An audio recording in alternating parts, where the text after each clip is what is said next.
Untamed is going to be untamed. It's going to be a little crazy. I want to talk to my people. I want to talk to my brothers and sisters.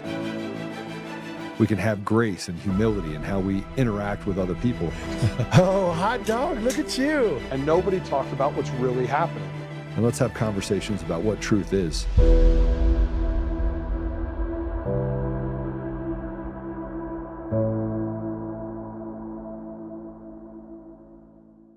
Tina Peters was released from prison yesterday, thanks to clemency from Democratic Governor Jared Polis, and she immediately returned to her claims that Democrats are cheating on elections, that she was put in prison as retribution for finding evidence that voting machines flip votes. So first off, I'll ask each of you to answer just in yes or no format. Is Tina Peters telling the truth when she says that Democrats have rigged elections in Colorado using voting machines to flip votes? Ms. Kirkmeyer? No, I don't believe so. Mr. Bottoms? Yes. Mr. Marx? Well, it's her word against everyone else. It's her word against everyone else, not the 4 reports that were built or the massive amount of election fraud evidence that we have across the entire country. You can't go on X right now without getting inundated with stuff from the Skiff, from Roberts, from you name it. If you want to see election fraud information related to the election fraud, you'll see it everywhere. I did a deposition earlier today, and I got to talk a little bit about that, election fraud. And the implications, this is for a lawsuit of a prominent journalist being sued. And I got to walk through all this information today, and I kind of had PTSD. The left, all they have is there's nothing to see here. Barb Kirkmeyer, I had a great sit down with her. I'm telling you right now, in that great sit down that I had with her, she was not that the elections are good. And the flip-flopping that happens in elections, and you have Victor Marx saying, I don't even know what that is, word salad. Well, it's her word against everyone else. It's not everyone else. Over 70% of the people in the United States believe the elections are largely fraudulent in all 50 states, period. It's not up for debate. And no amount of gaslighting or the use of the mainstream media to abuse it as a bully pulpit to hurt people. But let me just tell you about the Colorado debate yesterday with Scott Bottoms, Barb Kirkmeyer, and Victor Marx. It was a setup. It was a setup. The whole thing was a setup. There was nothing legitimate about that debate. The questions were asked. We have Scott Bottoms in studio with me today. And frankly, they had to talk about me. They had to talk about me. I'm not running for governor, but they still have to talk about me. No matter what, they still have to talk about me. You want to know why? I'm credible. Not uncredible, I am credible. And you could say that I get upset. You could say I get angry. I don't. I'm a very passionate person about the people in my state and the people in my country, my fellow Americans. And as I did yesterday, and I walked through that model, super important that we talk about truth and we get to the bottom of it and we work on the things that are important to the American people. Tina Peters was sentenced to 9.5 years in prison while other Democrats were given probation, community service. That's not an equal system. That is a system designed for the haves and the have-nots, where the rule of law sits just below everyone that they want to have as they stack the millstones on the chests of the American people. And it doesn't matter if you're Democrat, Republican, or independents, they get to pick winners and losers. A system of persecution, not prosecution. That's the problem we have in Colorado, is that we are captured by village idiots like Marshall Mathers, the little Urkel guy, the white Urkel, and Kyle Antifa Clark.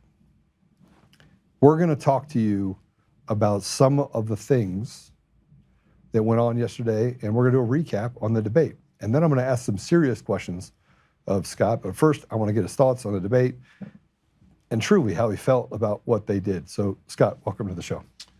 Yeah, thank you as always, Joe. Love to be here. So the debate, in a general sense, it was obvious that I was asked big questions that there's no way I could have time to answer. There's no way I could, and even on some of the fraud and corruption stuff, I started to answer and it got too close for Kyle. So He immediately interrupted me and then just said, well, that's just, and he literally says, well, that's only 2.75 million of corruption. He tried to debate you in the middle of a debate where he's supposed to ask a question and fairly let you answer. Well, and because of the debate with at Colorado Christian University where Brown was he just overrode me, just spoke over me, interrupted me, argued with me. So beforehand, Kyle sat with the three of us and said, you know, if you've got if you answer a question, you want to come back, raise your hand, we'll come back to you. If you feel like you don't have enough time, we just want to make sure we get the information out. You're not debating me, I'm just a moderator. You're debating each other.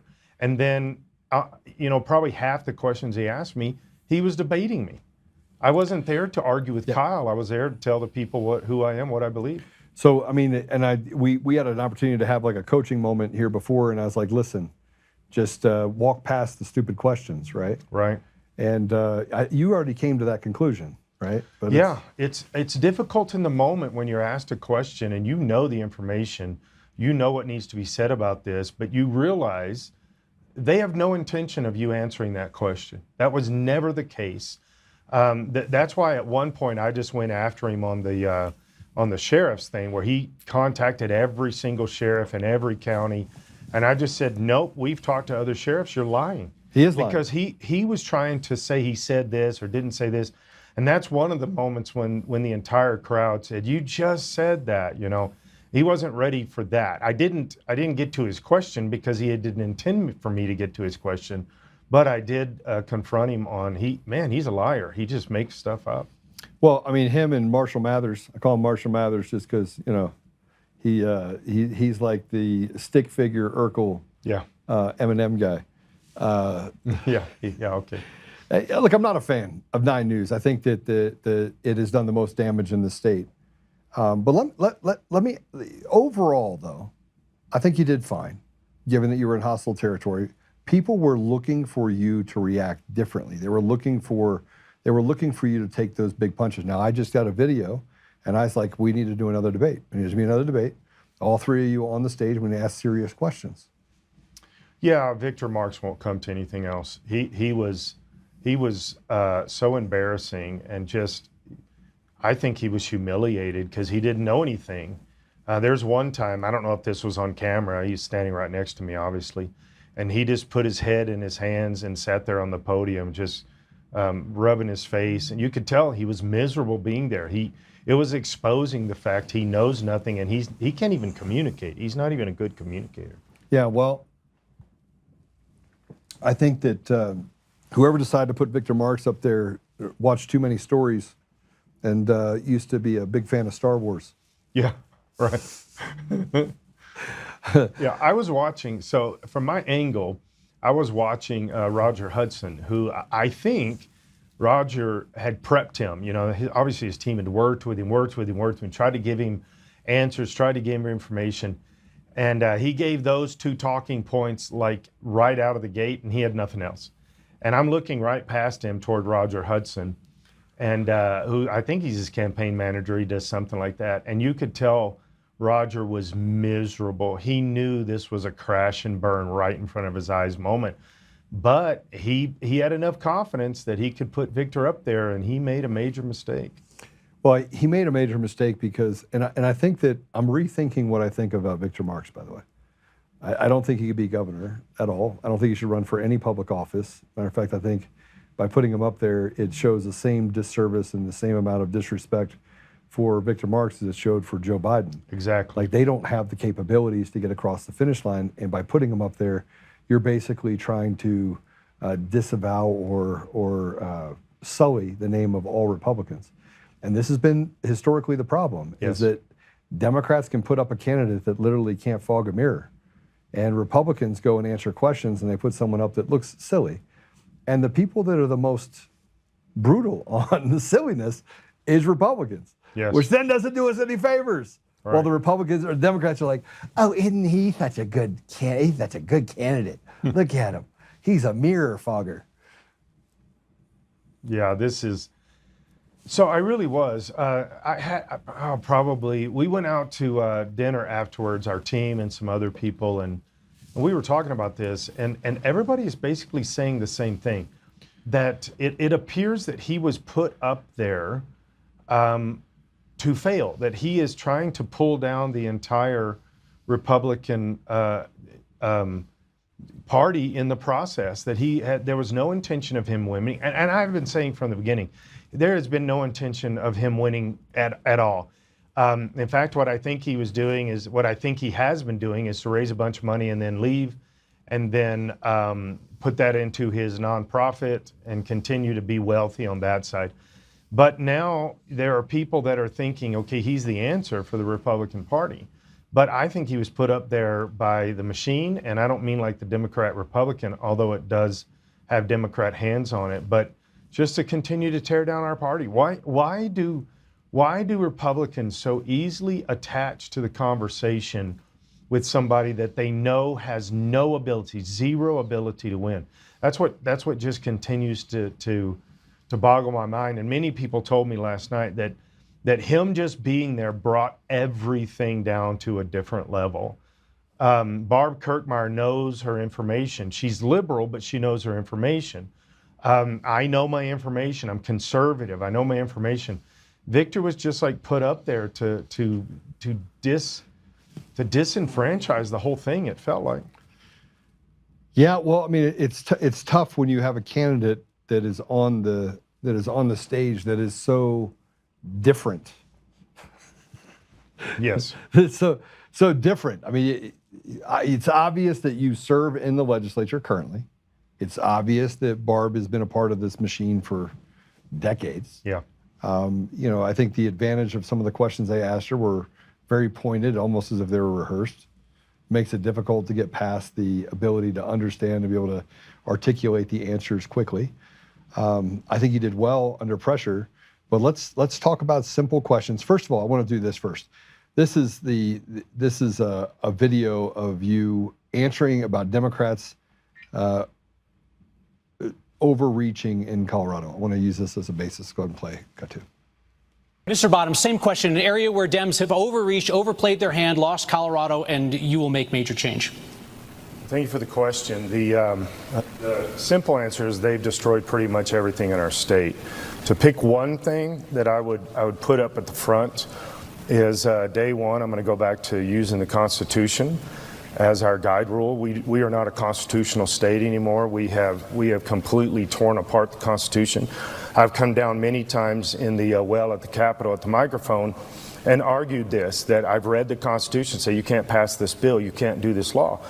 And they've come down, the Democrats have come down to the microphone and said, well, we'll pass the laws, you sue us. In other words, they don't care about the rule of law, they don't care about statute, they don't care about Constitution. Well, we're just going to go back to the Constitution. That affects Tabor, that affects Second Amendment, that affects parental authority, children, that affects water rights, that affects everything. And so we're just going to do a silly little thing called the Constitution. Probably your best answer of the night, because it really just brought people back to a place. How many people do you think in Colorado have read the Colorado Constitution? A good 15 or 20. People total? Yeah. Out of the 6 million, 15 or 20? Yeah, maybe a little bit higher, but yeah. Most people don't have a clue what our state constitution is and what our federal constitution is. And interestingly, most people that, now I wouldn't say most, but a lot of people that we see in public settings and town halls and things, they don't know there is a state constitution. They think there is only the Constitution of the United States. Well, you talked about Tabor, which is in the Constitution. You also talked about the Second Amendment, also in the Constitution. And when I heard you say that answer, I was like, you know what? I haven't read the Colorado Constitution in so long. I need to go back and read it. And then I started to compare it to some of the rules and laws that we built. And Scott, are any of the laws that you passed in this legislative session legal, given that? Most are not, and that's the problem. Is we pass about 550 to 600 laws every year, so that's statutorial. That's not Constitution. You're not changing the Constitution. You're only putting statute in. But here's the problem: is when you have statute that goes directly against the state constitution and against the federal constitution. We have changed the state constitution some, to the point where some of the statutes can fit there, but not at the federal. But here's the problem: we pass a few hundred laws every single year that go directly against our own state constitution, and then also even more added to it when you get to the federal constitution. All right, so let's look at some of these laws. Some of these have to do with illegals in the state, getting entitlements that are both mandated or given to the state Yes. by the feds and by tax dollars for the people of Colorado that are funding these entitlements. Yeah, there's been quite a few too, and then when you go over even some of the things that that fund bills that are unconstitutional too. It's weird how we actually run funding and appropriations to fund certain programs or plans or agencies or whatever, that they're not actually constitutional to be able to even do that, much less the bill. But here's a big one. This is an entire agency in the state of Colorado. It's Cover All Colorado. This is very egregious. It was supposed to. It's for 25-26.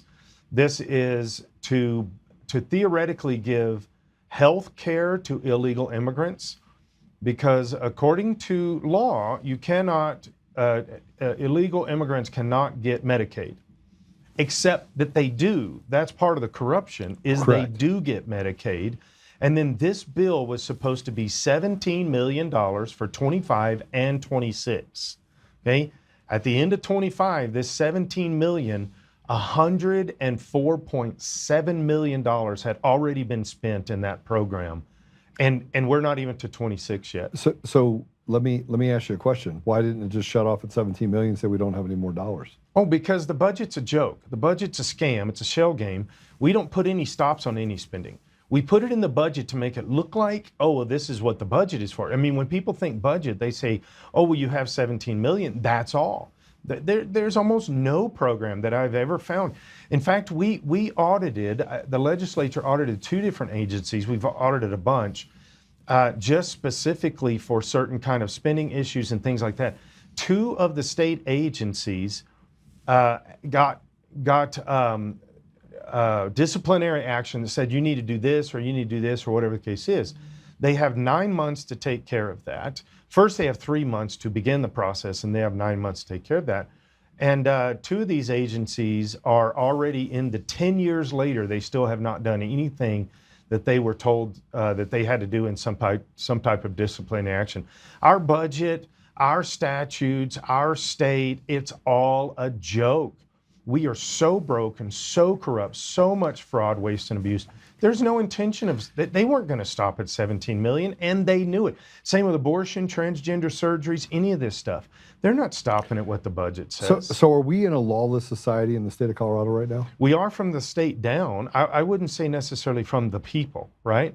Well, we don't operate from a lawless environment, but you'd be hard pressed to find a law that the state is actually, or anyone above that line of the law is following. No, they're not. They're not following the Constitution. They're not following the federal Constitution. They're not following statutes. They're not following any of this stuff. And they believe that they will never be touched. That's why that stupid statement that Kyle Clark said last night, well, it's only $3 million or $2.75 million. It's actually 15 to 20 million, just in the grip. Just in that one. Yeah. And that was one example of the thousands of pages we've sent to them. But in his mind, okay, so it's $3 million worth of corruption. It's not that big of a deal. Why? Because none of them care. None of them care. So I built this model that kind of, can you guys pull up that model? Have you built it yet? Anybody built it? Probably haven't built it yet.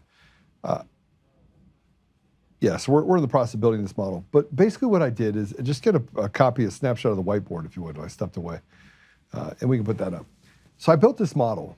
And there's this, the Magna Carta goes back to 1215 and 1645. It was used as basically a beating stick for the revolution that wanted to establish in England the fact that people should have their own sovereignty and they should have a seat at the table at their own either success or demise. Yeah. You follow that all the way through history from 1645, all the way through has been the standard by which England sat above the law and started to dictate down to us. And that the rule of law basically didn't apply to them. So you had the Revolutionary War. From there, we had the Civil War. Same thing happened, same behaviors happened. We had people that said, hey, we should be able to have slavery, we should be able to have taxation. And the people said, we're not into that. We're not doing any of that. North-South fought, came out the other side of it. But the principles of the Bill of Rights, the Declaration of Independence and the Constitution created standards Yes. that no one was above the law. Right. But you just told me that nobody's held accountable in the government. The legislature can do whatever they want. The judiciary can do what they want. You said you've looked at these offices, you've audited them. They're still not doing anything about it. They're not responding at all. And that's just two of the more egregious. There's plenty that don't. But let me give you a concept or a worldview, I guess, that will help with this, because it's interesting you bring up some of the founding and the Magna Carta with this. So when we wrote our Declaration of Independence and we send this to England, the reason that was so necessary at the time is because England saw us as a bunch of rebels, a bunch of people to be able to send money back to England, and they didn't even consider as part of the kingdom or whatever. We were just these rejects, right? And they needed to snap us in line because we're these rejects.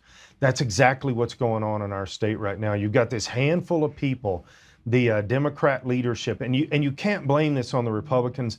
Although I don't want to just give Republicans a wash here. There's some corruption and fraud and waste abuse in the Republican Party. I've seen it. I've personally seen it.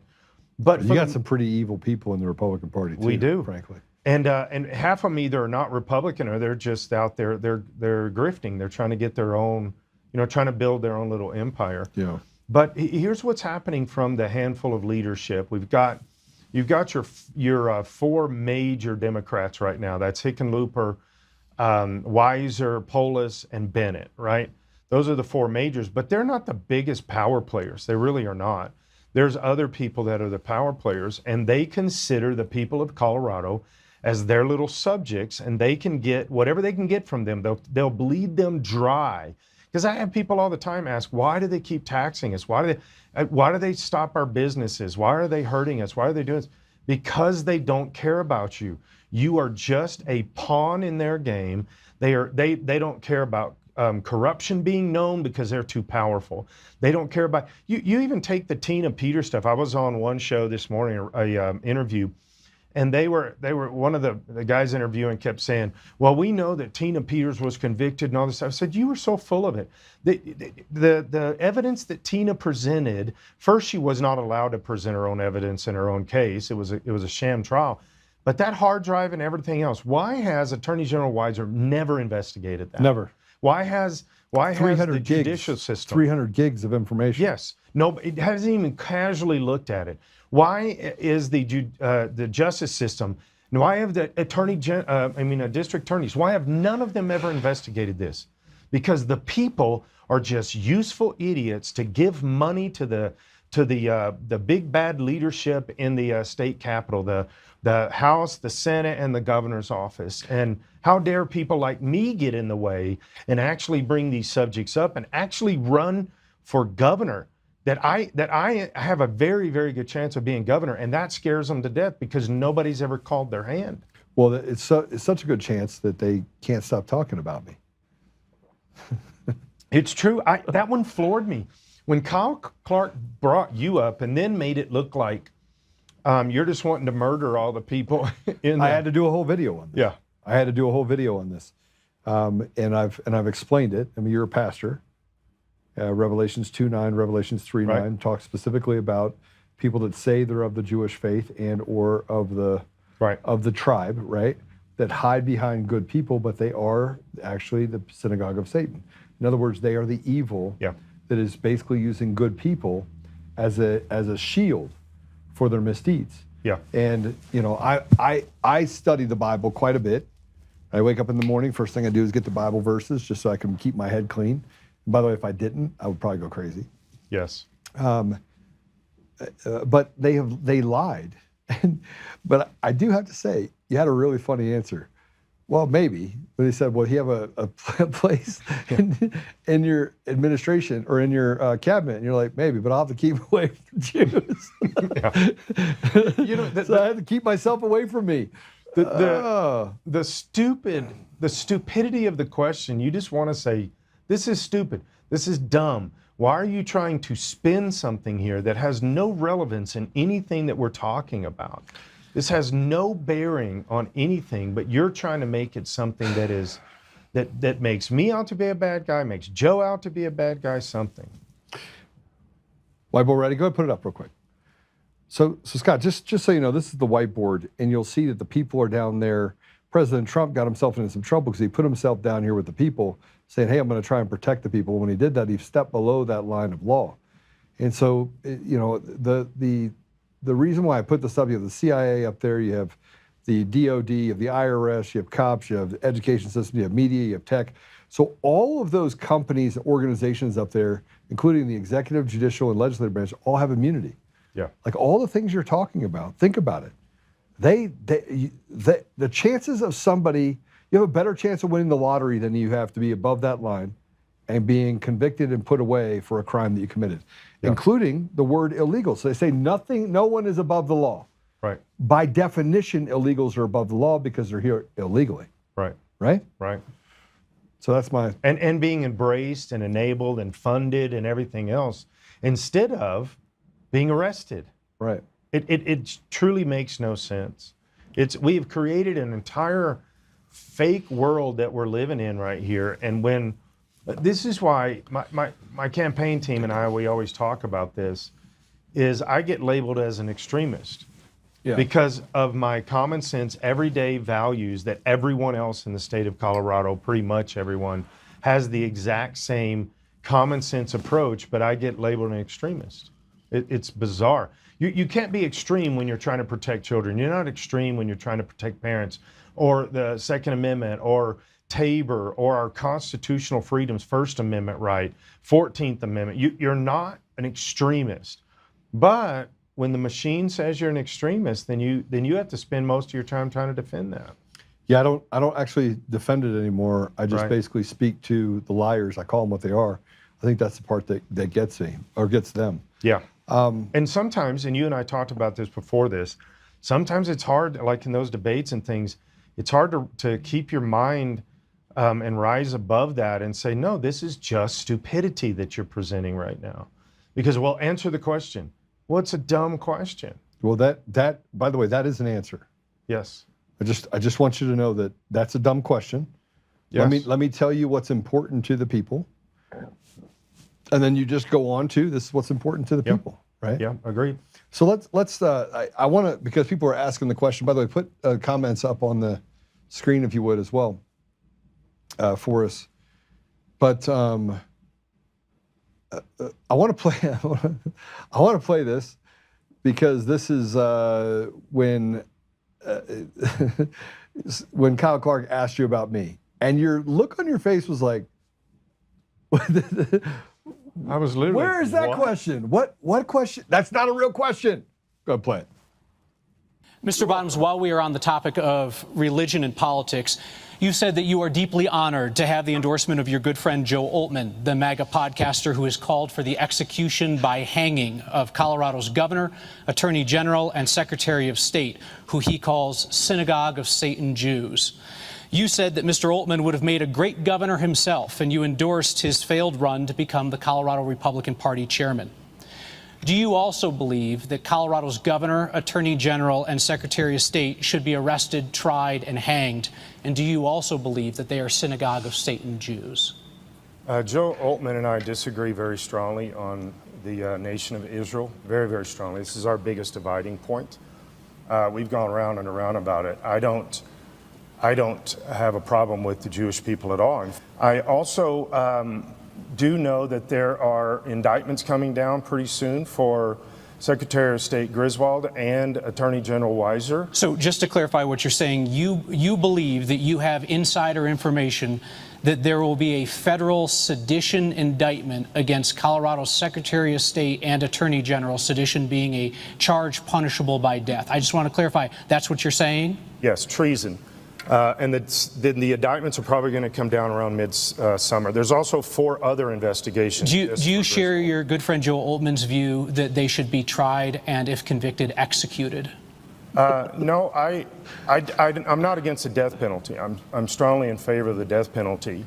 But from the things that I've seen in the conversations they have, I don't think that it warrants that level. And a last question on this. If you're elected governor, would Mr. Oltmann have a role in your administration? Assuming it's not around Jewish people,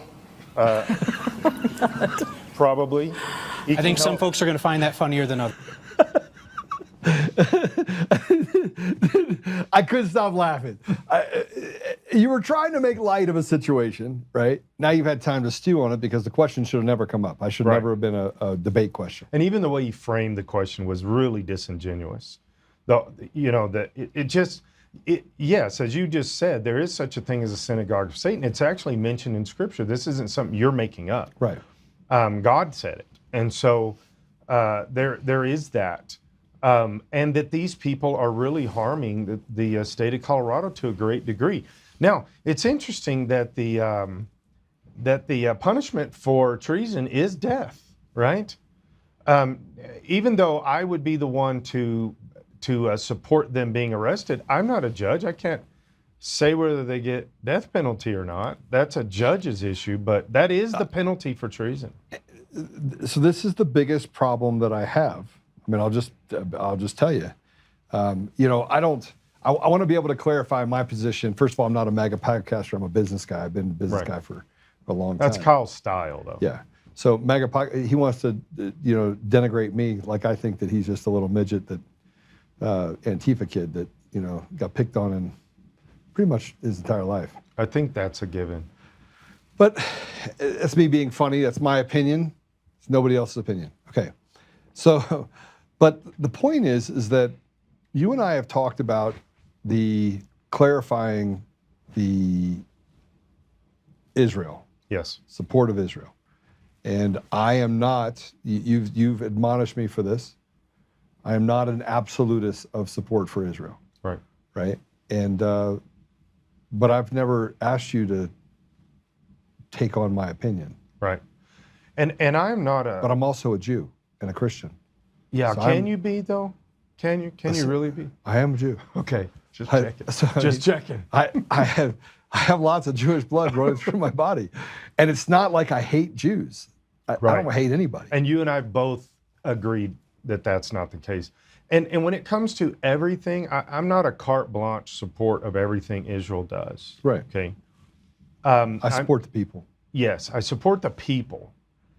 Sometimes the leadership, and it does depend on which leadership. I'm not anti-Netanyahu. I don't think you're a Netanyahu fan. I'm not. And this is where you said Joe, and I'm like, no. Yeah. Joe, no. But at the end of the day, it's the people of Israel, and you can walk through the Bible, and it's always the people of Israel. When the leadership follows God, God honors the leadership and blesses the people. When the leadership does not follow God, God still hears the cries of his people. That's all through Scripture. Yeah.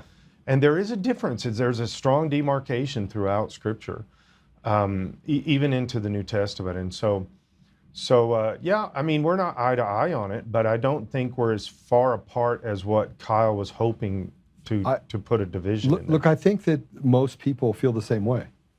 I think most people in this state, Democrat, Independent, Republican, are humanitarians. Yeah. They're people that believe in the human good, the spirit of doing good. Right. And not separating that doing good by black, white, green, yellow, purple, Jewish, Christian, Muslim, right? We're not absolutists, right? We don't believe that you should be able to go in and hurt women and children. And it's not, okay, you can only hurt a black woman and child, or you can only hurt a Muslim woman and child. Or we're in that place right now where we recognize the innate evil that leadership has brought to the table for thousands of years. Yes. Right? My thing is I love people. I pray for the salvation of all peoples. I pray for God to put his hand over all peoples. This is one of the things that I say in the Capitol regularly, which drives the Black Caucus absolutely nuts, is I fight for the life of all babies from conception. I fight for the black babies, the brown babies, the white babies, all. It doesn't matter what people group it is. Humans are humans, and we should be fighting for humans. Now, there are bad actors. I have no problem with making sure they go to jail. If they're in some kind of military conflict, I have no problem with the bad actors being shot, but that's not always who gets shot. That's not exactly what you just said. Yeah. And I think that we have to operate with restraint. I mean, as we get further and further through this, into a place of looking at and understanding humanity, which I think we've done for thousands of years. I don't think it's a new concept, right? No. But this idea not to look good to avoid looking bad and being able to dismiss bad things that are done to people. You'd be hard pressed to argue that the Palestinians have not been wronged. Right. It doesn't mean that I hate Israel. Right. It doesn't mean I'm anti-Semitic, because the people of Israel, by the way, are just as much at conflict with it. Yes. Like, they do not agree with leadership in Israel. None of them. And interestingly, this has been for a long time. I've been there. I've watched it. I've been in Israel. I've been at that fence, and they let Palestinians come into Israel to work. Yeah. That a lot. And become citizens. And you can even hold office. I know of Muslims that hold office in Israel. So the people are voting them in. So there is that. You have to bring that to the table. Just to assume that now obviously you do have bad actors. Iran wants to completely destroy Israel. There's no doubt about that. They've said that over and over.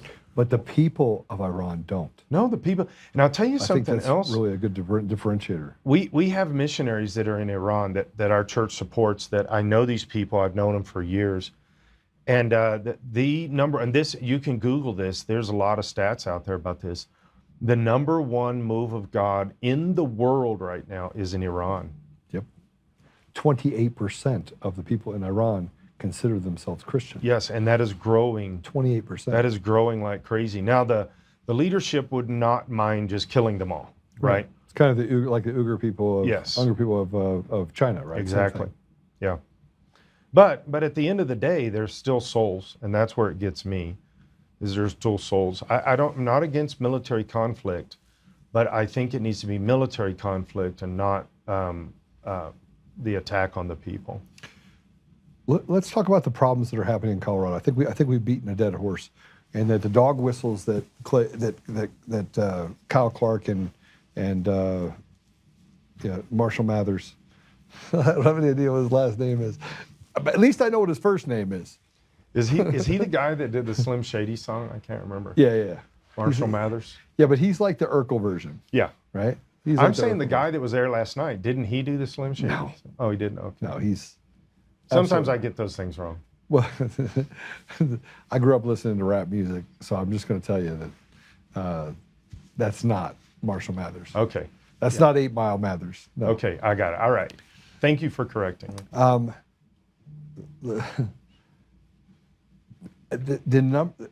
want to say this to you, okay?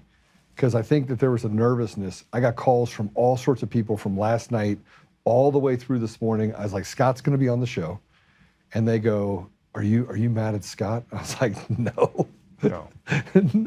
no. Why would I be mad at you? I saw the setup coming." I did say I want you in my administration. Yeah. I mean, there's limitations. so just so everyone knows, if you don't see the video, one of my best friends and my business partner of 14 years is a gay, married Jewish father of 2.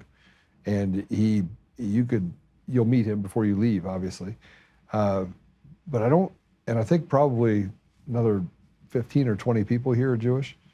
I don't think any of them. I'll introduce you to them. I'll say this is of the tribe, so you can have that in your back pocket. And they each of them know what tribe they're from? I don't know. I talk to a lot of Jews that have no clue of their tribe, and that's important to me. I think Larry does. I mean, Larry and Lisa do, for sure, sure. Got it. But these people love me, and I love them, right? And so the idea that they can create division inside my community, inside my family, I find despicable and disgusting, right? Because you can't love people, you can't do what I do. You can't do what you do and have a differentiator between races, religions, political affiliations, sexual orientation. You can't, right? Yeah. You cannot do fundamentally what I do and what you do and hate anybody. Yeah. Well, we even have coming. I don't make these things that public, and I won't tell you the details about this right now because you have to be on the email list to know exactly. But we have a conference coming up at our church this month that is specifically for the Jewish community and the Messianic Jewish community. And we're going to have rabbis speak, and we're going to be talking about some of the anti-Semitism that's moving across the country and moving across the state, because that's an issue that everybody has to deal with. Everybody does. And we are becoming so anti-Semitic. That is people. That is not governments. That is not all this other stuff. That is the people, and the people of Colorado. And so I love these things. I absolutely love these things. I have been working with a handful of different Jewish groups for quite a few years now. And it's engaging to me because guess what? My history, my biblical history is Jewish. The Old Testament is Jewish. The New Testament is Jewish. And then God allows me to be what's called adopted in. And well, he didn't adopt, he grafted you in. Grafted you, yeah. I mean, that's a big difference. And I'm a huge proponent of really looking at what the promise is that, and curse, that Jesus stated. He said, no one comes to the Father except through me. I am the way, the truth, and the life, right? He didn't say one of the ways. He said the way. Only way. The only way through. Yeah. So we have, by believing in him, following him, accepting him as our Lord and Savior, we get access to eternal life. And that pisses a lot of people off. Yeah. We get grafted into something that has existed for thousands of years before we got here. Yeah, that's cool. So let's talk about policy, because I don't think we got to policy yesterday. We did not. I don't think any of it got to policy. We did not. The current budget's about $46 billion, the $45.5 billion, am I right? At the end of this year, it'll be $48.7 billion. Okay, so let's say it's $48 billion. In 2020, that budget was $31 billion. So that's an increase of about 55%. Yeah. Inflation has been about 9% over that same period of time. Where did the other 40% go? Because this is the thing, and how are you going to get to the bottom of the grift on the people of Colorado that's made their property taxes double or triple and has put us in a really bad position as a state? Yeah. Well, when we're addressing the budget, and we did that, you spend about 2 or 3 weeks in the Capitol addressing just the budget, voting on all the pieces, what's called orbitals, all this other stuff. And I did this, other Republicans did this, we ran amendments. Actually, a few Democrats did this because it was some of their bills were even being left out because of the shortfall, 1.5 billion in the hole. So these are amendments that I would run to say, well, let's take from this money here and let's put it over here, or let's cut this or do whatever. And we were always just voted unanimously, no, you're not allowed to do that. Well, here's the thing, is there's 4 areas that were the sacred cows. You couldn't touch this. So these are major chunks of money. You're not allowed to touch that. But over here, we can do whatever and play around, but you can't touch these. And then they come back and say— Which is a vast majority of the budget. Yes, vast majority. Yeah. Here's just a couple of things, is we are a destination state for abortions. All over the United States, you can come here and taxpayers will pay for those abortions. And even Kyle Clark tried to address this last night and said, well, that the numbers said that it was this, and those are lies. Those are absolute, complete, blatant lies. But he's not making the lie up. He's just regurgitating it. It is the Democrats in the House and the Senate that are making these lies up, including the Budget Committee, which Senator Kirkmeyer sits on. She's part of the problem here. She will not stand up against stuff. She won't touch the sacred cows. Transgender surgery, same way. Well, so let's address some of this really quick, because it was a game of how to create as many scarlet letters on the candidates as possible. Yeah. Right? So much so that Kyle was enamored with Victor Marx and called him out for, are you the most dangerous man or are you a con man? He literally indicted the character of Victor Marx on the debate stage, which should be off limits, frankly. Should be, yep. Right? And we can not like him. But the questions that were asked were nearly despicable. They were despicable for you, seemed like softballish-ish for Kirkmeyer. Kirkmeyer, and completely despicable. You could not find a worse set of questions to ask Victor Marx. I believe he was prepared for policy questions, and that is not what was given. No, it wasn't. I don't think he would have done well with the policy questions either, but we don't know because he didn't get there. He didn't get the opportunity. We do have a lot of issues in the state of Colorado we have to deal with. We have to deal with the budget. We have to deal with the corruption.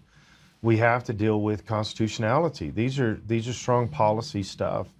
I've got tons of executive orders already ready to go. We're already picking our campaign administration. I mean, not our campaign, but the governor's administration. Plus, Joe, would you like to be part of the administration? Yeah, you just have to let me hang out with Jewish people. It's my only thing is I got to hang out with Jewish people. I got to hang out with my tribe. Sorry. I don't know. I'll get back with you on that. But the only people that are actually against it are the radical leftists that don't believe in God at all. Yes. That are only Jewish by name only. Yeah. Right. That's it. I mean, if you look at the people who are faithless, I mean, even rabbis. Yes. Right. They will all tell you. They're like, Joe, sometimes you could probably say it differently. And I was like, I don't know how to say it. I want to say it just the way I say it. Yeah, let me be me. But they're like, I love you anyway. Well, but all of these things, we already know where we're headed once I take the governor's office. We already know a lot of the things that we're doing. Right. And these are built upon not just 4 years. I don't normally talk about this. I've mentioned it in some town halls. But when we first hired our campaign team in January of 25, and you met Corey out there. Yeah, Corey was part of that original team.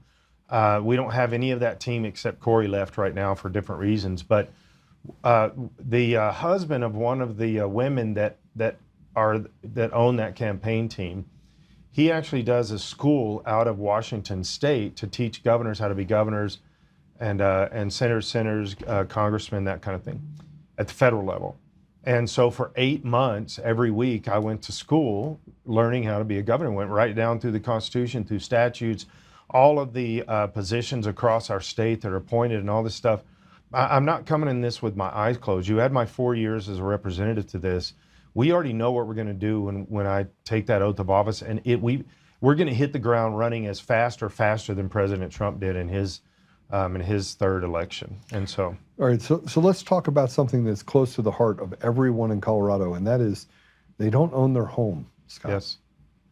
Well, and there's a bunch of problems. The two major things to process here is, one is property tax. I think property tax is unconstitutional. I don't like the idea of it. It is not okay for somebody to continuously be taxed every year for something they've bought.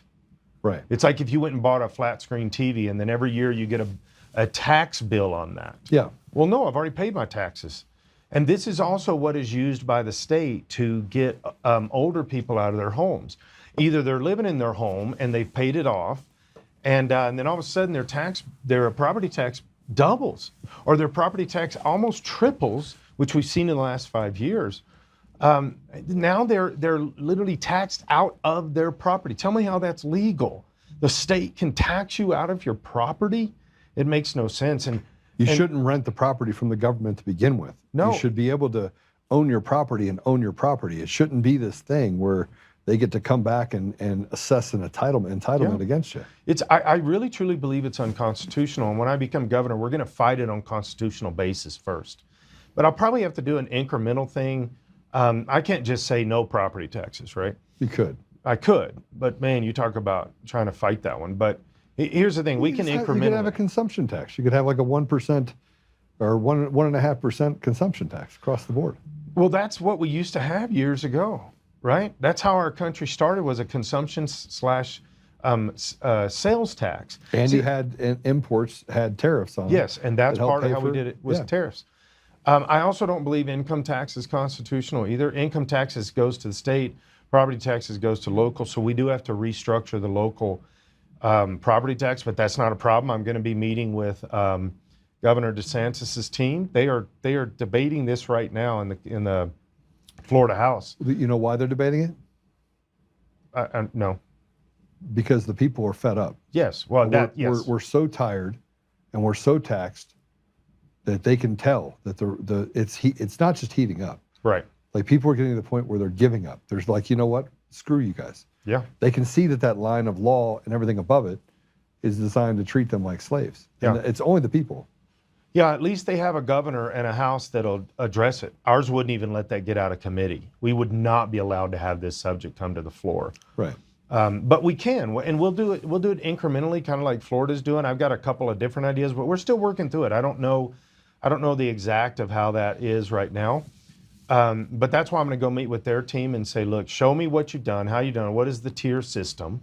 We can do it in a time frame system too, rather than a tier system. We can do things like if you're over 55, no property tax. If you've already paid your home off, no property tax. If you're military, no property tax. I mean, we go right down the line with some of these things that make it so that we can get to no property tax in an overall sense, I think, fairly quickly. But we just got to stop that because people can't afford to buy homes. They can't afford to do any of this stuff. And then on top of that, we have to deregulate just like crazy. We have so many regulations, so many fees, so much red tape.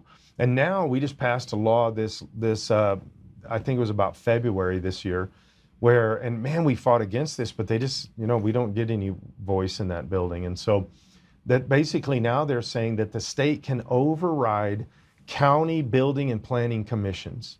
When they say we don't want a large apartment complex right here in the county, the state now has the authority to say, no, we will tell you what you can have. That's why they didn't want Douglas County to become a home rule. That's exactly why. And then they lobbied so hard for it, and then you have stolen elections. All right, so let's talk about elections really quick. Okay. You're running for governor. I am. And I think you have a good chance of winning. I really do. But I think that you're going to have to make it too big to rig. Yes. Which means you're going to have to give hope to Democrats and independents and stay away from the loonies like Kyle Clark, right? Yeah. Or at least be able to silence them with a factual smack in the face, right? Right. So the election systems are still not legitimate. Right. And they haven't been for some time. We've done all this investigation into the elections themselves. How do you overcome that in such a way that you give people confidence so that they show up at the polls in order to vote? Well, let me go on. There's two questions there. Let me address. The first one is, how do we deal with corrupt elections and me getting to voted into office? The other half is the unaffiliated and the Democrats and hope and stuff, because that's actually a very big subject. So here's the thing. I already mentioned and you and I have talked about this a lot, the sedition charges for Griswold Weiser, right? And I personally believe that Polis is part of that, but that I don't think they're going to be pushing anything on Polis. No, I agree. And here's the reason why. Here's one of the many reasons why. First, it's very difficult to indict a sitting governor, right? It just is. But we'll see after he's out of office. But they did it in Michigan. They sure not did. Michigan, but Illinois. Yep. And well, they've been talking about it in Michigan too. They've been saying they're going to do that in Michigan. But here's the thing. I think the reason that Polis let Tina Peters out had nothing to do with compassion. I've seen so many people, specifically Republicans online, saying, well, finally he has a heart and he had compassion. He doesn't care anything about Tina Peters. I agree with that. He doesn't. He wanted her to rot in jail forever. But here's the thing. I think, and I don't have anything to base this on except just really good gut feelings, and I have very good gut feelings. But I think he's working with Trump on this and then trying to keep out of the sedition charges, trying to keep out of being indicted. And I think he said, look, if I let Tina out, will you, it's already going to be difficult. You know that, blah, blah, blah. Don't indict me. And I think that's what's happening. But so you've got the indictments first with Griswold and Weiser. Then you have the other 4 investigations that are going on with the DOJ right now. The 2020 election, 24 election, the BIOS passwords. That's going to be one of the big ones that hangs her. And I'm speaking metaphorically. But, and then the 4th one is the voter anomalies in Arapahoe County. It's not just Arapahoe, where they changed the records? Yes. Yeah, that's a crime. So, but they did it in Mesa County. They did it. Well, here's the thing. A Harvard professor got that. It's an interesting trail you can follow to figure out how that happened. And it's only Arapahoe County, which was statistically impossible in Arapahoe County. 62 other counties have the exact, not similar, exact same thing going on in their counties. So when you investigate all 4 of those things at the same time during the 26th election, see, the federal government can't monitor the 26th election. It's a state-only election. But when you're investigating... No. It's not a state election. It's not a state election. Oh, because you have senators. Because you have senators and congressmen. And remember, they did this on purpose so that a vast majority of the elections still have the teeth of the fact that you have the supremacy clause, because you're administering federal elections. Well, and here's the thing. They're going to be investigating all those things during this. They already are. They're going to continue all the way through this election cycle, which includes what? Mail-in balloting, county clerks, Griswold herself, the BIOS passwords, the machines, the internet capability of the machines, the how each of the counties have been brought under her authority, which is illegal. Mm-hmm. They are elected by the people. They do not work for the Secretary of State. The Secretary of State helps them and leads them in the process, but they don't work for her. But she did that 2 years ago, just brought them under, 3 years ago, just brought them under, 2 years ago. So all of these things are going to be investigated. So now this is the big subject. Our elections are broken and corrupt, without a doubt. But I think Griswold is going to be looking over her shoulder. If somehow she's not in jail, I don't think she's going to be in jail by then, but she's going to be looking over her shoulder like crazy during this election cycle. There's no way. I am positing that I think this could be the most secure election we've had in 20 years. Now let's go to the other subject, which is how can we give hope to these different groups? Well, here's the key with this. Because you gave me a little hope, but I know other things that are happening too. So I mean, I feel. I try to get some of this information. Well, I do. I say this, what I just said. I make sure I say that at every single town hall. I make sure I say it at every single thing. I said it last night in my closing, a little brief example, not totally all that. But I try to leave people with hope, because if there's no hope, it doesn't matter how much I can convince them I'm the candidate. If they don't go out and vote, it's moot. And so we have to do that. But here's the cool thing about all of the hope. Let me add to what I just said to add hope. Democrats all over the state are pulling away from Democrat leadership. They're not okay with it. 85% of our state does not want boys and girls sports. That is 85%. That's every party. You've got some kind of little fringe over there on the side that says, yes, we want boys and girls sports. So the Democrat leadership, things like legalizing prostitution, that got a lot of people's attention. In fact, that got a lot of the yellow dog, blue dog Democrats, whatever you want to call them, in the rural communities. That really got their attention. The transgender laws, all of those kind of things. So we know, we're doing our numbers constantly.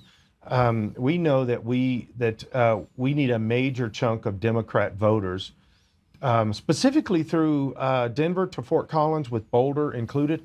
But we're actually getting a lot of these numbers from the rural communities, which we didn't expect. That we know that Democrats are pulling away from the leadership. They're going to vote for a Republican governor. Now, it's not going to be a Republican governor that thinks the economy and potholes is what's going to get us there. The Democrats have never crossed the aisle and voted for Republicans because of the economy. They just never have. Never. Because of potholes, because everybody says they're going to fix the potholes, right? So, right. But you also have unaffiliated, and for a long time, unaffiliated, when you ask the questions, and by the way, phone polling is a thing of the past. Nobody uses phone polling. Yeah, maybe some archaic campaigns do, but when you ask the questions to unaffiliated, they used to say, well, I lean Democrat. 60% would lean Democrat, 40% would lean Republican. That's not the case anymore. No. That's not even the conversation. The Overton window had moved so far that it has. People are like, I think I'm right now. And on top of that, they don't even use the party names as how they answer their questions. Like, let's say you did pick up a phone and call an unaffiliated voter and ask them, are you going to vote Democrat or Republican? They're going to say neither. But that doesn't mean they're going to vote for the unaffiliated candidate. It means Republican and Democrat's not what they're looking at. They are not part of the parties because the parties have been lying to them. Yeah, well, they've betrayed them. They've betrayed them. Yes, I've been lied to. And you realize I get attacked as much or more by Republicans than I do Democrats? Oh, I know. They just come at me constantly. Well, the unaffiliateds now, they're saying things like, Well, because you asked the question, what causes you pain? What causes you joy? What will you stand for? Those kind of things. And it's always family stuff. I want to stand for parental authority. I want to stand to protect children. They understand that our state is so trafficking and so pedophilic and all of that. And so they say that. We are seeing right now that close to the 80% mark, unaffiliateds are leaning toward family values, no boys and girls sports, these kind of things. Right. Well, guess what that does? That actually leans into me, not any other candidate out there. Okay, so let's we're going to play a little game here. Okay, I like to play a little game because there's a bunch of questions that have come up that I've been walking past. So I want to put this out there for you. If you have a question, please put it in the comments. I'm going to try and bring up Pilled. Guys, make sure that you put it up there too. So we have Pilled, Facebook, ask a question, and I will ask that question of Scott. I'd like it if most of them come from people in Colorado, but if you're not in Colorado and you want to have the, and you want to be able to where in the world is it? To ask a question, please do. Okay? All right. I'm going to ask you a series of questions. Okay. I'm not going to talk about Victor Marx yet because I want to have a little fun with it. I want to make that to be like, that's like eating ice cream. It's like dessert. Yes. All right? 1 or 2 sentences of what you believe. Yes, no, right? Trade schools. Trade schools are on the rise. That is the future. And Trump made sure that the Pell Grant can now be used for trade schools. Would you include things like getting your pilot's license and things like that that are fundamentally things that we have to have? We have to have smart pilots that literally go to school. Would you include flight school in the trade school environment?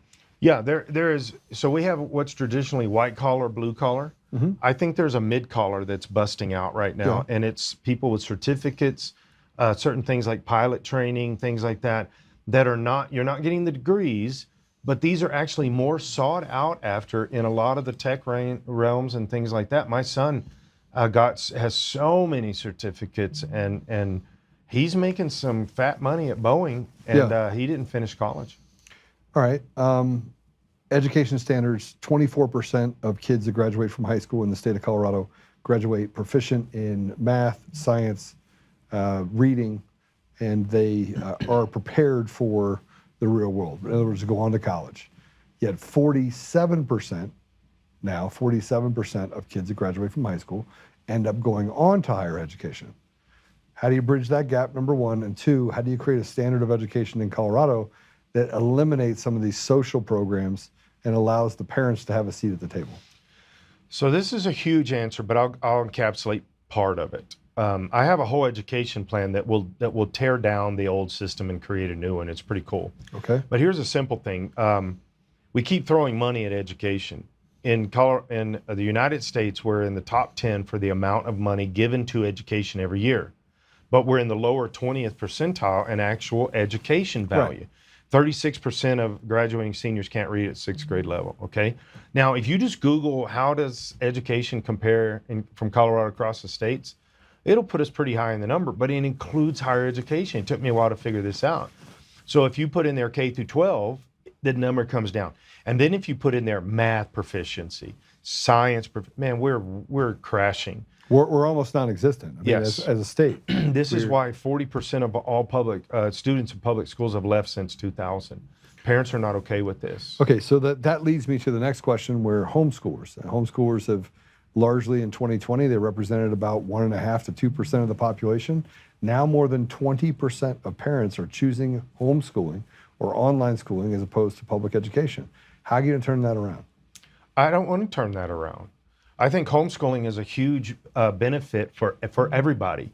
What we need to do is we need to pull, and this is part of my education plan. I'm going to say a couple sentences and it's going to erupt everybody online. Okay. Because I don't have time to explain it all. Yeah. But I want to bring. Well, they can see your plan on your website. Yes. Okay. Yeah, it's bullet pointed, and yeah, it's on the website. So, I want to pull public schools into the free market system and make them compete for parents to send their child there. Okay. And we can do that through tax credits and tax rebates, refunds, and then public schools charge, private schools charge, charter schools charge, homeschooling, they do what they want. Are you saying build some sort of voucher program that allows for students to pick their? It's not. No, I don't like the word voucher, and here's the reason. It's going to sound a little bit like it, but really because see, a voucher, our state constitution says any money the state gives, state controls. So when people say money follow the child, I do not like money following the child, and neither do most of your private schools and homeschooling. What I want to do is just give a tax refund rebate. Right now, it costs it's on average across the state of Colorado about $19,000 to per child to educate that child. I think it might be a little bit lower, but we'll go with that. But we just give a tax credit refund or whatever per student age child in that home to the parent. It's not tied to their education. They can use it for whatever they want because the institution may charge less than whatever the average is. So, but let me have a little bit of friction here. The homeschool parents are largely resourcing themselves. Yes. Right? And if they were given access to $13,000, $14,000, $15,000, that could drastically increase, number one, their ability to participate in extracurricular activities, such as sports, but two, it would even the playing field with some of the resources they have available so that they can pool together as parents and create a system that allows their children to get the best educational experience possible. Yeah. And right now, they're having to give up that money for the private school or the public school environment, and they're still having to foot the bill. And some of these parents, by the way, if you give them $20,000, it would just show they didn't make any money. I mean, the tax credit wouldn't give them enough of a benefit that it would just basically giving them a couple $1,000s a year. Yeah, that's true, except for the fact that they're paying for another student to go to public school, charter school. Right. And they're paying for their student, their child to go on top of it. Well, here's part of the thing is we had in our church, for quite a few years, we had a homeschool co-op. Like 100 students that would come to the church, and they're all from different groups. There's plenty of solid groups like that in Springs and all over the state. They would have to come up with all of their own resources to go to an event, to buy something special, to be able to teach their students, to do all this stuff. And these parents, very few of them were wealthy that I saw. I think that's my point. And here's why I'm bringing this up, is because the administration costs in public education in the state of Colorado represents about 68 to 72% of the budget. Right. Okay. That means a vast majority of that's the billions federal monies too, but yes. Yeah. But a vast majority of those dollars they don't go towards the kids. And on top of that, the budgets that are then put in front of the legislature in the state of Colorado says we have to cut extracurricular activities. We have to cut the ability to have after-school programs, all the things that kids need in order to thrive and have opportunity in the future. So having a program, I think we have to rethink education in such a way that we allow parents. We cut the administration costs of education, period, end, right? They're not the smartest guys in the room. They've done nothing but screw it up. And it's evident by 24% being proficient in all the things that are necessary to be successful. Would you agree? Yes. Okay. Well, and here's part of the conversation. You're coming right up to part of the subject that nobody seems to talk about. 76% of all new monies going into education right now go to expand administration. It's not going to teachers. It's not going to students. It's not going to programs. It's going to administrators. So now, for a school, when I was growing up, you had a principal, maybe a vice principal, and a counselor, and that was it. And like hundreds and hundreds of students. Now we have, 30 assistant principals, 6 counselors, all these other. Why? So they continue to make it worse and worse and worse. At some point, shouldn't a halfway decent leadership model say, maybe we should cut some of these things? Yeah, I think that's that's what I'm trying to get to, is that there's got to be a way. We don't call it vouchers, call it whatever you want, but there has to be access to a pool of capital that gives parents the ability to use that capital in order to give their kids the best possible education for the best possible outcome. And then when they go into the schools, then what happens is every single school charges. So you're no longer getting state money or property tax money to the school. Now, every school charges, and they can charge, let's say the average, let's say the tax refund credit is going to be $17,000, Right. okay, per student in that household. Well, then the school can say, well, we charge $15,000. Or they can say, we believe, and by the way, I presented this to a group of principals, assistant principals, teachers in 3 school districts at the exact same time. And they gave me a standing ovation. I thought it was an unfriendly territory. I thought they were going to shred me. And they said, no, we like this because why? They believe their school can provide a better product. These are STEM schools. They say, we think, and so then you come to standardized testing, because the question always goes, well, how can we guarantee that the schools are doing what they're supposed to? Because they have to. They have to convince the next year's parents that they're the best school. And so the state standardized testing, that's a joke already. It's going to be tossed out the window. Now the standard is going to be so high because now the school has to say, we can prove to you we're best in math, Right. we're best in science. And I've had people say, well, then you'll have some students go to a school because it's all about sports. Right. Well, that's already happening. That's already happening now. I mean, and you get the Valors and the Kents and the other schools that are creating scholarship programs for those talented athletes now on the private school side. So I think we have to do something about education. But then let's talk about something else that I think that is important. Republicans, in large part, stay out of Denver, stay out of Aurora. Don't do a very good job of going into those urban environments, right, and having a conversation about what's hurting these parents, what's hurting these people. These are the left behinds, right? Yeah. This is generational, by the way. So it's carried on from generation to generation. There is a school to prison pipeline. There is. We treat them like animals. We create an environment where they can't thrive. Right? Yes. They're not given access to things. How do you fix that? How do you go in and listen to the parents that are in Aurora, in Denver, and give them access to the same opportunities you have, say, in Highlands Ranch, Colorado? Well, part of my education plan I was explaining, it's bigger than that, but part of it will do that. It'll actually put the parents, this is the key, it'll put the parents and the students in the driver's seat. They are not in the driver's seat right now. The state bureaucracy is, the grift and the corruption and the fraud and the waste. 76% of all monies is going to administration. That's corruption. Right. That's money laundering is what that is.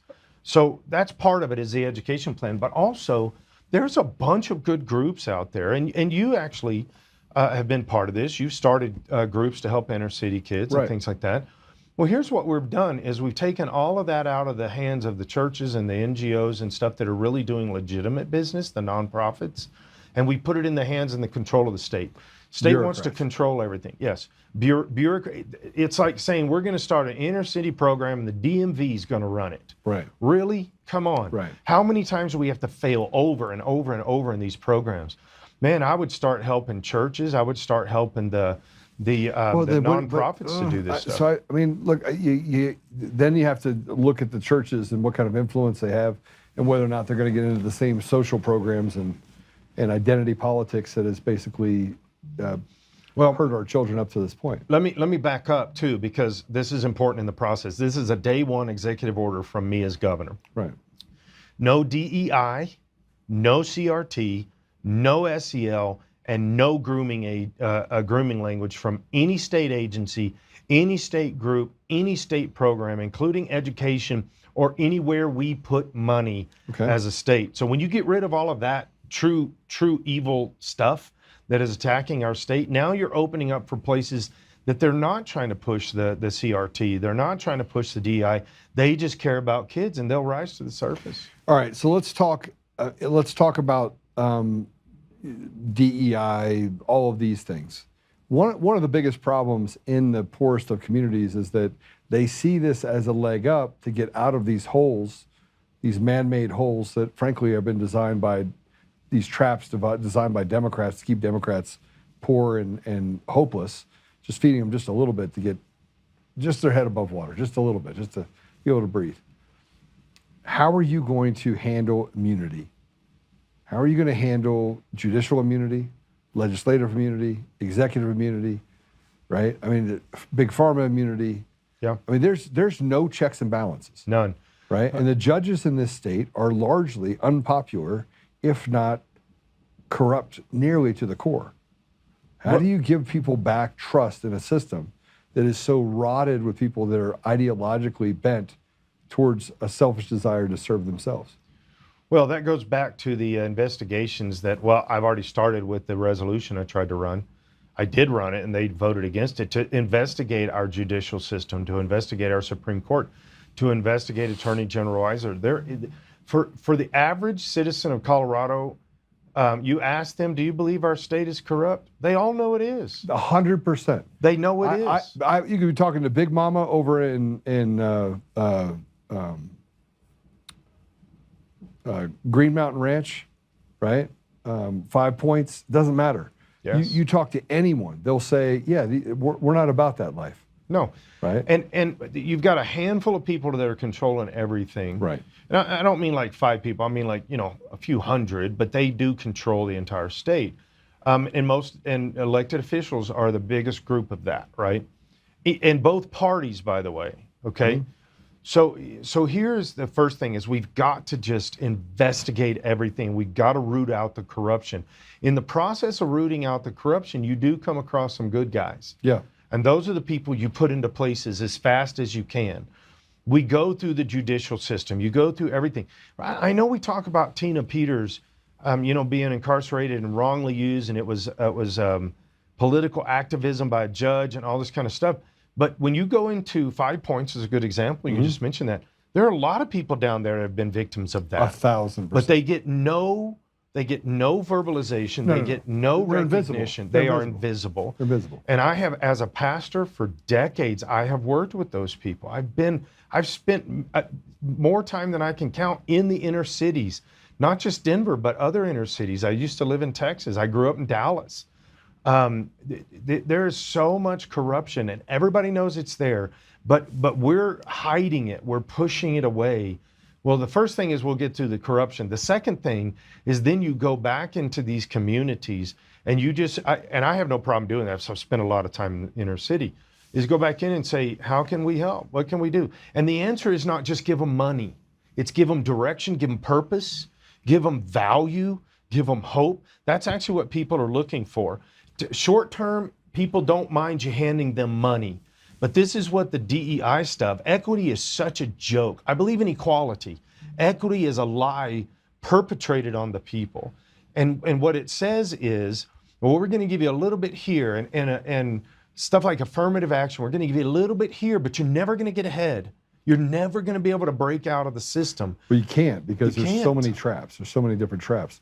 So then, there's so many things that are broken for people, right? And we could talk about wolves being introduced in big parts of the budget, $20 million, $30 million for a wolf. Yeah. Right? That we didn't need introduced in Colorado. They could just breed up in Canada, right? We don't need them. So you have these constant pet projects that get created that leave the people behind. Yes. And so how do you pick winners and losers? Number one, how do you go into the community and say, what do you need? And then maybe use that as an indication for how you serve, not just Republicans, but independents and Democrats. Yeah. The first thing is we go back to the Constitution. That sets the right groundwork. Okay. Mm-hmm. Now you can go into these communities and the Constitution is the equalizer. Money's not the equalizer. It never is, and it never will be. But you've got the Constitution, you've got the rule of law. And then you go back into these communities and you try to help them with, okay, now that we're going to actually put the bad guys in jail and not the good guys, we're not going to abuse the good guys. We're going to help the businesses. We're going to help the community. What are the things that we can do? The idea, you always get this conversation. We want to defund the police and run the police out. If you go into the inner cities, they do not want you to get rid of the police. No. That is the only thing that is keeping them from the bad guys. Now, does that mean they're going to step out on the street corner and call these bad guys out? No, they're not going to. And that's where we have to support the police, make sure we're putting the bad guys in jail and keeping them there. But then now you can say, okay, now we're taking the crime away. We're moving that away. Yeah. It's not instant. It's not instantaneous that you're going to throw everybody in jail and throw away the key. No. Right? There has to be a system that allows for people to become rehabilitated, which then leads me down to the criminal justice system. These are SGAs. These are pseudo-government agencies that are acting on the better half of, and they're doling out punishment. Right? Yes. correctional facilities that feed people food that's so substandard. Yes. That people are getting out of prison with their skin that's raw. I mean, I've never seen anything like it. It's crazy. Yeah, I've dealt with this for years and years and years, where and part of the reason is because as a pastor of a church, when somebody gets out of jail or prison, we try to help. We do ministry in jails and prisons. Yeah. I've done that for years. I can't tell you how many jails and prisons I've been in as a visitor, but on the record. So when these people get out of jail, get out of prison, they find guys like me because we've been investing in them while they're in there. Right. And it's amazing how you basically walk out and you're kind of just discarded. Yeah. You're of no value now. We have to bring, I always try to come back to this because it is so important across every subject in dealing with all of these inner city prison, all this stuff, is people have to be valued and not fake, but really you are important. This is why I believe in life so much. God breathed life into everyone. He breathes his spirit into everyone. And what we have to do is try to help people find that and capture that you are important. You are important to society. You are important to people. Now, don't break the law. Don't do something stupid because that you devalue yourself. But when you are going by the law and you're trying to be part of the community, and I know there's groups out there that try to keep people from doing that. I understand there's nefarious people out there that take advantage of a lot of people. But do the best you can. Get plugged into a church. Get plugged into the YMCA. Do something. There's too much bloat on top of the line of law. There is. And bad leadership leads to bad policy, which leads to bad outcomes. So all the policy problems that we have here are breeding bad outcomes for our young people. Yes. And they can feel it. Democrat, Republican, Independent, they can feel it. Yeah, politics doesn't actually play into it at that level. It shouldn't. It's good guys, bad guys. And I think that they see bad guys. They see almost all bad guys. All right. So everybody's skimming. Everybody's got their hand in the pie. Everybody's got their hand in the pie. That's for what personal gain. That's what drives me. For personal gain. Yes. Yeah. And they don't care if they destroy somebody's life in the process. They're irrelevant. All right. So here's a question Jeff says is this yes or no? Bibles in the classroom. I would love to see that. Yes. Yeah. Would you restore something to the judiciary? Yes or no? When you say, I swear under penalty of perjury, under oath, that I'll tell the whole truth and nothing but the truth. Would you restore "So help you God" to that? Yes. So help you God. Here's what I would like to see too. Yeah. Make judges do that. Yeah, I think that's the truth. Make lawyers make them do it. that. Make them do it under God, though, right? Yes. So you go in there now. It says, "Hey, I promise to tell the truth, the whole truth, and nothing but the truth." Yeah, according to my friend the squirrel. Yeah. So you're not allowed to add, and I now end it with, "So help me God." Yes. So help me God. Hands down. Yeah. Okay. So, so much stuff here. Let me finish up because we're out of time. You answered a lot of questions, right? And the rural community just wants to know that you're also going to look out for their best interest. You're going to protect the farmers. You're going to bring back, and I think this is overall, I've already read your entire platform. Protect the farmers, bring back energy, right? Yes. So bring back the ability to drill, baby, drill, Yes. right? Protect our wildlife and hunters, make sure that we actually have clean water and air, stop the cloud seeding that's happening in our state, get us back to a place where we can actually have a checks and balance system and restore the judiciary to a place where there's teeth and the ability to treat the public fairly. You know, it's interesting because a lot of your judicial corruption is in your rural communities. Yes. And that's where people are hurt the most, and specifically, of course, Denver. That's where your child protective services and things like that really do some damage. I'm very much about the rural community. My first step back into, I was born in Colorado, but my first step back into as an adult in 1996, I pastored a church down in Rocky Ford. Man, I love that area. Just great people. Our church was about 70-something% Hispanic.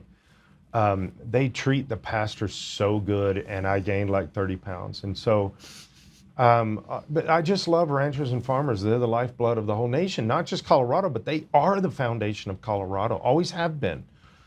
Here's a big one. We've got to stop selling our water downstream. We have to stop. We have to renegotiate that deal too, right? Well, here's part of the deal with it. So you're talking about the 1922 compact, probably, right? Yeah. It's up. It's up right now. It basically should have been negotiated 4 or 5 years ago. It has not.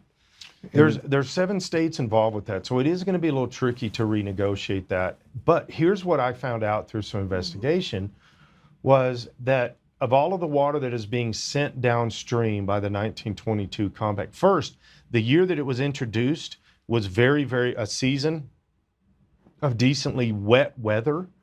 And we were, in Colorado at that time, we were seeing about 17 million acre feet of water. And then within a couple of years, that dropped down, and our average since then, with a few little different spikes, has been about 12 million acre feet. So it needs to be renegotiated on actually how much water, how wet the state is. But here's something else, is the amount of water that is supposed to be leaving the state of Colorado due to the 1920 compact, 33% more is being sent downstream because we've had people sell it downstream. Right. We could cut that off immediately, just boom. I don't care who sold it. I don't care what their argument was or what their contract is. We will, boom, we'll just put it to the vote of the people and say, let's cut that 33% off immediately. And now you have something to actually negotiate with, and we're keeping a lot more of our water. I agree with you fully. More importantly, I agree that we should get to a place where the people have more control of what happens in their community, and I think you're for that. So now I get to dessert. I get to talk about Victor Marx a little bit. Let's do this. I do appreciate all you answering the questions. I think this is the type of conversations that people in Colorado want to have. They want to know what you're going to do when you get into office. Obviously, you'll have an administration that in large part will be pushing on some of those buttons. But more importantly, you're going to do what gives people back the authority to govern themselves. Let's play this if we could. This is you and Barb Kirkmeyer describing Victor Marx. Let's go ahead and play it. Just cut 6. But Scott Bottoms and Barb Kirkmeyer, you have both said that you will not support Victor Marx if he is your party's nominee for governor. Mr. Bottoms, you have described Mr. Marx as a con man. I stand by that. I also said he was corrupt, and I also said he lies, and he lied to me personally. He conned my church. I'm not okay with that, and I'm going to stand against that 100%. How specifically did he con your church? He came and told me that he rescued, the term he used was rescued, not gave teddy bears to, but he rescued 45,000 people in over 100 situations, 30 countries. And that was a lie. Mr. Bottoms, thank you. Mr. Marx, your response. You're mean. You know, this is the same rhetoric of someone who's desperate, who's already lost. And the things that he says, I can just say this: accusations without evidence is nothing more than gossip or a lie. But the reason I have said that I will not support Mr. Marx is because, one, I mean, he is unqualified, but that's not really the reason. It's because he's unfit. By his own words, he has said he's unfit. He talks about homicidal and suicidal tendencies. Makes me a little worried about, being in rooms with him, that quite frankly. He's a fraud. He makes up these tall tales, these tall stories, and I just don't believe them. And even when you have asked him these questions directly, he just doesn't answer them. So you had him come speak at your church before he ran for governor. I did. This is what got me is and Brave Church. I mean, I can go down the line. There's been a lack. I'm gonna call you out on this a little bit, not because I'm calling you out on it, but I call everybody out on it. Is that there was a lack of discernment and a lack of just questioning it. 45,000 is the largest number.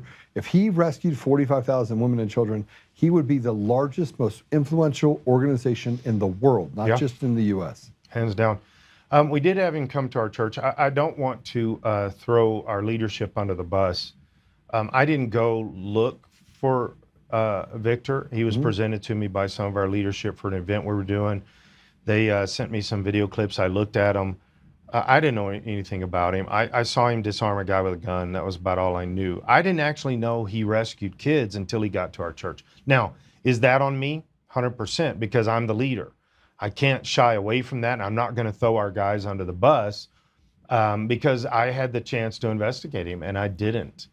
I just kind of said, okay, if you guys think this is it, let's do this. And then when he was up on stage, I'm sitting there thinking, this guy is full of it. There's no way I'm comfortable with this. Yeah.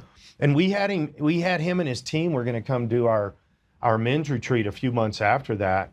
And I was very uncomfortable with that. And I began, and I talked to my board about it at the time, but I didn't talk to some of the other leaders that were part of that. Yeah. But here's where we came to was he didn't come to our men's retreat. That was the weekend him and his brother-in-law were shooting at each other or something like that. Yeah. And so he didn't come, and I was very glad. Some of his team did. They prayed for our guys. They didn't really do these major retooling prayer. They didn't. It was kind of like that, but they explained to me what they were going to do, and I approved it because it wasn't what is now being described as a retooling prayer. Now I still got to own that, but I trusted him back in the day, and I thought we were friends.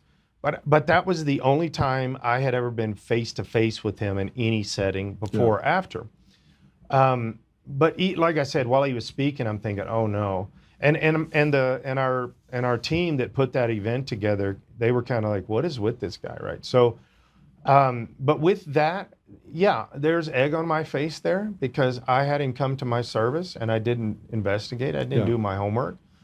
I don't think that's the same thing as what Brave and Trace Church are doing right now. Yeah, I think they're walking past. Yeah, they're walking past it. They're walking past it. Yeah, they've spent hours and hours and hours with this guy. They've personally behind the scenes, all this stuff, put him up in their church multiple times.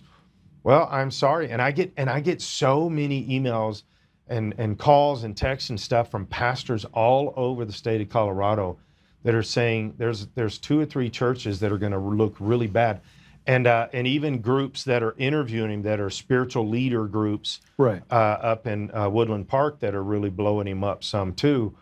And this is going to come back and bite them. It's something I've had to deal with, but they're constantly looking at it and not dealing with it, and so it's gonna hurt them.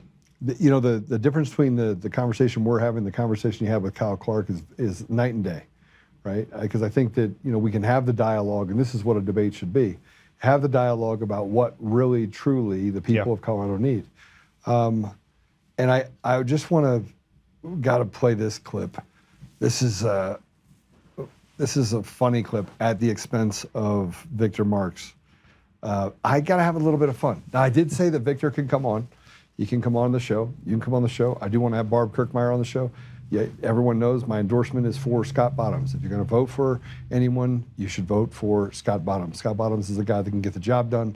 More importantly, he's the guy that has ethics, morals, and he just said, hey, I was wrong. Right? That's the type of thing that never comes out of anybody else's mouth that's a politician. But check this out. This is Victor Marx. Put and play it. Question. If your qualification to be governor is that you build good teams, what should voters make of your team's basic errors and the way you deflect responsibility? Well, let's go to the biggest question. Did I just shit myself? Oh man, is bad. They got March just shit. I don't know what to make of it. I saw it online. I had to have it. Sorry, Victor. Sorry. Last thing I'll say, we need to get you a new gun. Okay, all right. He's going to get mad. Okay. First, it doesn't matter what color my gun is. it's rose gold. We gotta hand that off to Linda, bro. It was Linda's gun. I bought it for her, and she didn't like it. She wanted a different one. I bought her the different one. She shot it probably once, and so now we gotta get you outfitted. I don't mind getting a different gun, but now I've kind of grown accustomed to it. Although because I know who told you all this. He's probably sitting on the other side of that window. The trigger is too hard of a pull, so I'm going to use that as a reason why I need to get something extra. It's a minigun. Yes. Right? I mean, it's a you have the 365, the Rose. Yes. So that's small, 9 mil, right? It's a 9 mil carry, is what it is. Yeah. So what if it's pretty? It just doesn't. He needs something. I heard when you got the staccato in your hand, though, you actually grew 2 inches taller. Did right? I? Yeah. That staccato was a nice gun. That's what we need to get you. The staccato made me or a look Nighthawk. good. Yeah. I think the staccato made me look better than I am. But it's a nice gun. I just can't afford a staccato. So with that said, guys, I'm going to give the floor to Scott so he can finish up his remarks to you. I will tell you to go to scottbottoms.com. Scottbottoms.com. Scottbottoms.com. Scottbottoms.com. And please donate to his campaign. $5 helps all the way up to the state max. He is for Colorado, and he's been here a long time. He also served the country honorably, although it was in the Navy, so I'm not sure we can, he had a lot of air conditioning. So I did.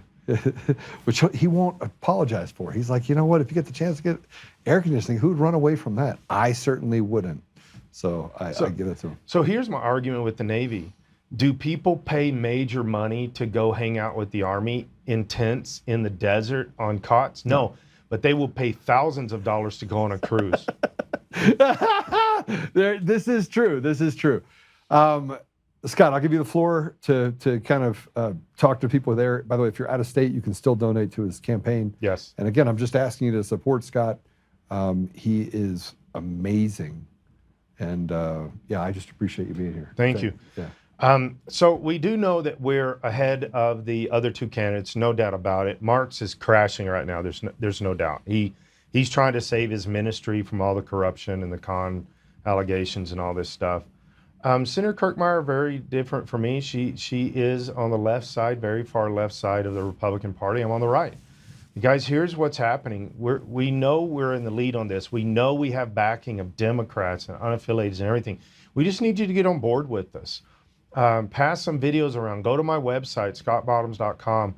Forward messages that you see. We've got a whole video series having to do with the condiment caucus. You can go figure out what that is. I'll let you figure that out. We're very excited where we are. I won the assembly. We know we're headed forward. Easily won the assembly. Easily won the assembly by quite a few percentage points. And we're going to... Even with 80 overvotes. Yeah. Well, they also came back and did a hand count, and I got more votes. So I was closer to 50% when it was all said and done. So here's the thing. We are sailing like crazy. We have so many people across the state that are volunteering to be part of our teams. Jump on board. We've got a place for you. We can use you. We want to use your specific gifts and talents and abilities. And if you ever have any questions, I'm very accessible, not just to Joe, but I love answering questions. I love talking to people. He does. So give us a ring, give us a text, an email, do something, and please contribute. We definitely need the finances as we're moving forward. Our team is blowing it up right now. So let's reclaim Colorado for all Coloradoans. All right. Everyone, I get to pray us out because that's how we finish the show. So I'm going to be praying for Scott right now. Scott, thank you. Yes, sir. Very much. Appreciate you very much. You too, buddy. Yeah. All right. So let's pray it out. Google Podcast, Apple Podcast, Google Podcast, Spotify, Pandora, iHeartRadio. Tune in and more. We are on Rumble. We're now on Roku. New thing. We'll have a platform and a new app coming out, so you're going to want to participate in that. We're going to get away from the things that we're on Facebook too, just so you know, and pilled.net. Go over and check it out there. They have some great texting, great comments that they have there. And you can go to the website, untamednation.com as well. So we've got some things that obviously we didn't get to commercials today. Support dcfguns.com and go to Honorbound USA. Make sure you pick up your challenge coin and make sure you support us on the show. With that said, I get to pray us out. I get to pray for you. Yes, thank you. All right. Father God, thank you. We just thank you for your faithfulness. We thank you for giving us the ability to restore you to our community, to our country. Yes. We thank you for Scott and his commitment to you, Father, and to our people, the people of Colorado and our country. Father, we are thankful for the gifts that you've bestowed upon us. We're thankful for the journeys that we've all been able to take. We're even thankful, Father, for the trials and tribulations that we have. And we're thankful for our ability to humble ourselves before any of these difficult seasons that we have in our life. And the last 6 years have been rather difficult. Father, we also recognize that we are to follow you and to do the things that are necessary in order to make sure we can restore our community, and that we're we're in that special place where we do want to set aside petty differences. We do want to get to a place where we're heading in the same direction and become mission-driven towards defeating this evil in our state. So, Father, I just ask you to put a special blessing over Scott, put a special blessing over his wife, put a special blessing over his campaign, that he can do and act as a mouthpiece for you in reaching the unreached in Colorado and to fulfill the plan of restoring what is happening in our great state and getting us back to a place where there's not as much suffering. Jesus. Father, I just ask you to give him discernment, ask you to instill with him the wisdom to lead, and to give the great state of Colorado the ability to have true leadership. We also ask, Father, that we can have the legislature of Colorado be restored to a place where we can back some of the things that have been done over the last few years that have really hurt the people of this state, and that the judges will be held to account for the things that they have done to hurt and victimize the people in this state. So, Father, we ask all these things, and we also ask you to put a special blessing over President Trump and his cabinet and his leadership, and to really just lead us in a way that we can do good and stay focused on the mission. I say these things humbly in the name of Jesus Christ. Jesus. Amen. Amen. Thank you, sir. All right. Appreciate it. We will see you soon. I know you got to get going. I took you all the way up to the time I said I wouldn't, but good to see all of you. Gammy, good to see you're back in the fold. Susan Rice, the good Susan Rice, good to see you. Always good to see you, Jeff. Thanks for the note that you sent me the other day. And Lynn, boss, I see you. MC4 Freedom, Scott Bottoms for Colorado Governor. There you go. Go to scottbottoms.com, scottbottoms.com, or you can reach him on X at scottbottomsco. That's at scottbottomsco. All right, God bless you all. We'll see you guys soon. Thank you, guys.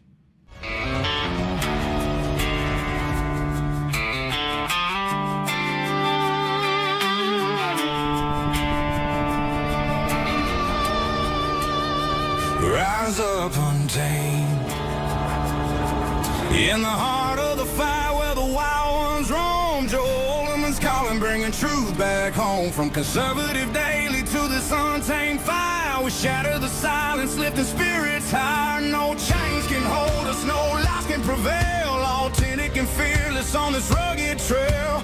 Patriots gather under stars and stripes. Untamed nation, igniting the night. Untamed nation, let the truth roll out in this land of the free. Standing proud from sea to shining sea, we won't back down. Catch the fire, wear the crown. Untamed nation, it's our battle song, motivating hearts where the brave belong. Yeah, untamed and wild, forever strong. Play it again all night long.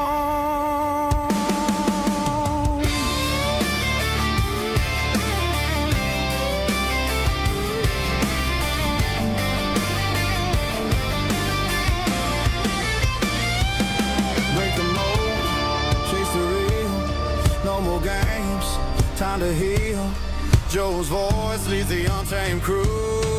Truth matters through and through. Untamed nation, let the truth roll out in this land of the free. Standing proud from sea to shining sea, we won't back down. Catch the fire, wear the crown. Untamed nation, it's our battle song, motivating hearts where the brave